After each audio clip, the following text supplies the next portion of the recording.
Hello friends, आज हम पढ़ेंगे पास्ट परफेक्ट टेंस के बारे में। जिन हिंदी वाक्यों के अंत में चुका था, चुकी थी, चुके थे, आ था, ई थी, ए थे आदि शब्द आते हैं, वे ही पास्ट परफेक्ट टेंस के वाक्य कहे जाते हैं। जैसे मैं अपने भाई से प्रश्न पूछ चुका था, मेले में मेरा मित्र आया था। इसमें पहले वाक्य में अंत में आया है चुका था और दूसरे वाक्य में आया है आया था।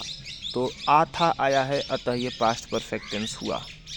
इस टेंस में हेल्पिंग वर्ब हैड का इस्तेमाल करते हैं और मेन वर्ब का थर्ड फॉर्म लगाते हैं, जिसे पास्ट पार्टिसिपल फॉर्म भी कहते हैं। आइए देखते हैं पास्ट परफेक्ट सिंपल टेंस को। एग्जाम्पल देखने से पहले अफर्मेटिव सेंटेंस का एक बार स्ट्रक्चर देख लेते हैं। मैं दुकान से सिरका खरीद चुका था, अंत में चुका था, अतः ये पास्ट परफेक्ट टेंस है। हैड लगाएंगे हेल्पिंग वर्ब और थर्ड फॉर्म लगाएंगे वर्ब में। मैं, आई, हैड, खरीदना को कहते हैं बाई और थर्ड फॉर्म है बॉट। सिरका खरीदा है, ऑब्जेक्ट है सिरका, तो विनेगर। दुकान से, तो फ्रॉम द शॉप। दूसरा वाक्य, तुमने परसों मुझे बुलाया था, सब्जेक्ट है you. Had, third form called, मुझे तो मी। परसों को कहते हैं द डे बिफोर यस्टरडे। अभी तक जो आपने देखा, ये पास्ट परफेक्ट सिंपल टेंस था। अब हम पास्ट परफेक्ट टेंस का कॉम्प्लेक्स सेंटेंस देखेंगे, जिसमें सबऑर्डिनेटिंग कंजंक्शन आफ्टर और बिफोर का यूज होगा। कॉम्प्लेक्स सेंटेंस उसे कहते हैं जिसमें एक डिपेंडेंट क्लॉज और एक इंडिपेंडेंट क्लॉज हो। इस विषय में हम दूसरी क्लास में बात करेंगे। फिलहाल अभी टेंस के बारे में हम पढ़ रहे हैं। ये ध्यान रहे कि आफ्टर के जस्ट पहले पास्ट इंडेफिनिट टेंस और बाद में पास्ट परफेक्ट टेंस होना चाहिए, और बिफोर में जस्ट इसका अपोजिट, यानी पास्ट परफेक्ट टेंस पहले और पास्ट इंडेफिनिट टेंस बाद में। आइए उदाहरण देखते हैं तो आपको नियम स्पष्ट हो जाएगा। उसके चले जाने के बाद मैं उसकी किताब पाई थी। वाक्य के बीच में बाद आया है, अतः आफ्टर लगेगा। और आपको पता है कि आफ्टर के पहले पास्ट इंडेफिनिट टेंस लगाते हैं। और यह भी जान लीजिए कि बाद के बाद वाले सेंटेंस का पहले अनुवाद करते हैं। मतलब मैं उसकी किताब पाई थी, इस वाक्य का अनुवाद पहले करेंगे और पास्ट इंडेफिनिट टेंस में करेंगे, क्योंकि आफ्टर के पहले वो आएगा। तो इसका अनुवाद होगा I found her book. Find का सेकेंड फॉर्म होता है फाउंड, तो यहाँ फाउंड लगा। अब लगेगा आफ्टर और उसके बाद लिखेंगे बाद के पहले वाला सेंटेंस, यानी उसके चले जाने।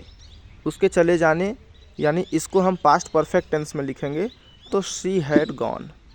इसके अनुवाद का दूसरा तरीका भी है जो आजकल इस्तेमाल हो रहा है, after she had gone, comma, I found her book. अब आइए पहले वाला सेंटेंस देखते हैं, जिसमें पहले आया हो। उसके आने से पहले ही मैंने आग बुझा दिया था, तो पहले के बाद वाला पहले अनुवाद करेंगे। मैंने आग बुझा दिया था। I had extinguished the fire. बुझाना मतलब एक्सटिंग्विश, उसका थर्ड फॉर्म है एक्सटिंग्विश्ड द फायर बिफोर, उसके आने से पहले। ही अराइव्ड। आइए पहले पास्ट परफेक्ट टेंस के सिंपल सेंटेंस को देखते हैं।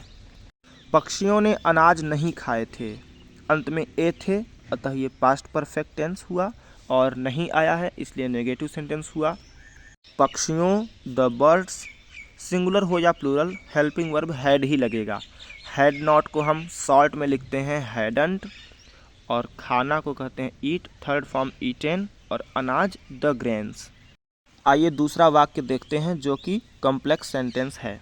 रमेश के बीमार पड़ने से पहले चिकित्सक नहीं आए थे। पहले आया है बिफोर, यानी कि हमें बिफोर के बाद पास्ट इंडेफिनिट और उसके पहले पास्ट परफेक्ट टेंस लगाना है।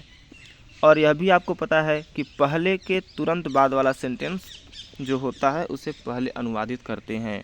मतलब चिकित्सक नहीं आए थे, इसका अनुवाद हम करेंगे और पास्ट परफेक्ट टेंस में करेंगे। तो the doctor had not come before. Before के बाद हमें पास्ट इंडेफिनिट लगाना है। रमेश के बीमार पड़ने, यानी रमेश फेल सिक। बीमार पड़ना को हम कहते हैं फाल सिक, और उसका सेकंड फॉर्म है फेल सिक, क्योंकि आपको पता है पास्ट इंडेफिनिट टेंस में सेकंड फॉर्म ही लगाते हैं। तुम्हारे आने से पहले सफाई कर्मी ने कार्यालय साफ नहीं किया था। The sweeper had not cleaned the office before you came. Before के बाद पास्ट इंडेफिनिट। और पहले ट्रांसलेशन करेंगे पहले के बाद वाले सेंटेंस का, यानी सफाई कर्मी ने कार्यालय साफ नहीं किया था, इसका। इंट्रोगेटिव सेंटेंस शुरू करने से पहले उसके यस नो टाइप और WH टाइप सेंटेंस का स्ट्रक्चर देख लेते हैं। पहले हम सिंपल सेंटेंस और उसके बाद कॉम्प्लेक्स सेंटेंस को देखेंगे। क्या वे 10 बजे छत्तीसगढ़ पहुंच चुके थे? Had they reached Chhattisgarh at 10 o'clock question mark. सबसे पहले helping verb had, subject they, main verb की थर्ड फॉर्म रीच्ड और उसके बाद छत्तीसगढ़ एट 10 o'clock। 10 बजे आया है इसलिए एट लगा है। 11 बजे, 12 बजे, कितने भी बजे आएगा तो एट लगाते हैं। क्या हमारे स्टेशन पहुंचने से पहले ट्रेन छूट चुकी थी? पहले आया है यानी इसके बाद वाला सेंटेंस जो है उसका हम पहले अनुवाद करेंगे। तो हम क्या करेंगे? क्या ट्रेन छूट चुकी थी, ये समझकर अनुवाद करेंगे और पास्ट परफेक्ट टेंस में। तो हैड द ट्रेन स्टार्टेड, फिर लिखेंगे बिफोर और उसके बाद शुरू वाला वाक्य हमारे स्टेशन पहुंचने, इसका पास्ट इंडिफिनिट में तो वी रीच्ड द स्टेशन और क्वेश्चन मार्क। इस सेंटेंस में भी हम बाद के बाद वाला सेंटेंस पहले अनुवादित करेंगे। सेंटेंस है तुमने किताब अलमारी में रखी थी, तो हम इसे समझकर करेंगे कि क्या तुमने किताब अलमारी में रखी थी, और इसका अनुवाद करते समय पास्ट इंडिफिनिट टेंस में करेंगे। तो did you put the book in the book shelf? After मेरे पढ़ने, आई हैड रेड, तो पास्ट परफेक्ट टेंस में करना था इसलिए आई हैड रेड और क्वेश्चन मार्क। आपकी समझ को बेहतर बनाने के लिए मैंने ढेर सारे उदाहरण लाए हैं। ये WH टाइप इंट्रोगेटिव सेंटेंस है। उसके पता पूछने से पहले हम कहाँ पहुँच चुके थे? पहले के बाद वाला हम सबसे पहले करेंगे अनुवादित। हम कहाँ पहुँच चुके थे? Where had we reached. और यह भी ध्यान रखा गया कि पास्ट परफेक्ट टेंस में रहे। बिफोर उसके पता पूछने, ही या शी लगा सकते हैं। He asked the address question mark. अगर वाक्य में बाद भी आ जाए तो उसका अनुवाद हम करेंगे इवन आफ्टर लगाकर।